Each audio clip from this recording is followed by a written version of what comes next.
త్రిమూర్తి సాయిలోని సాయి లీలలు. నామలేఖన యజ్ఞం.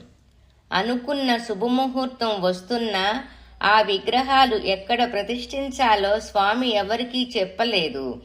దానికి పైగా విగ్రహాలను స్వామి తీసి చూడలేదు కూడా. శ్రీనివాసు చాలా ఆందోళనలో పడ్డారు. స్వామికే ఏకాగ్రతగా మనసులో నివేదించుకున్నారు. అప్పటికే సాయి కుల్వంతరాయి హాలు పొడిగింపుతో నామ భూగ్రహం మీద హనుమంతుడి విగ్రహాన్ని తీసి ఉంచారు. ఆ విగ్రహాన్ని కూడా ఏదైనా చోట ప్రతిష్ఠించాలి. ఈ ఆలోచనలలో మదనపడుతుండగా స్వామి వెనక నుంచి వచ్చి శ్రీనివాసు భుజం మీద చెయ్యి వేసి బాధపడుతున్నావా? ప్రతిష్ఠ ఎట్లా జరుగుతుందని భయపడకు.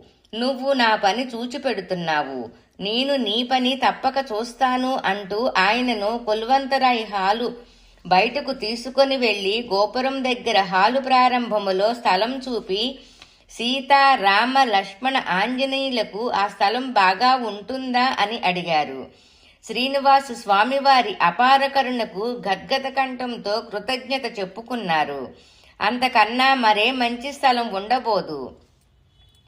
స్వామే అన్నారు. నామమహిమను తెలిసిన హనుమంతుడు ఇన్ని రోజులు ఒంటరిగా నామశక్తిని భరించాడు.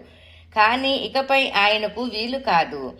అందుకే హనుమంతుడికి సహాయంగా సీతా రామ లక్ష్మణులు కూడా దగ్గరలో ప్రతిష్ఠ గావించబడాలని చెప్పారు. ఎత్తైన అరుగుపై సీతా రామ లక్ష్మణుల వారి పాదాల చెంత హనుమంతుడు నామాన్ని జపిస్తూ ఉన్నట్లు విగ్రహాలు ప్రతిష్ఠ గావించబడ్డాయి. మందిరం ప్రవేశించేటప్పుడు ముందు శ్రీరాముడు, తర్వాత సాయిరాముడు దర్శనమిస్తారని స్వామి ఆనతి ఇచ్చారట. ఓం సాయినాథాయ నమః.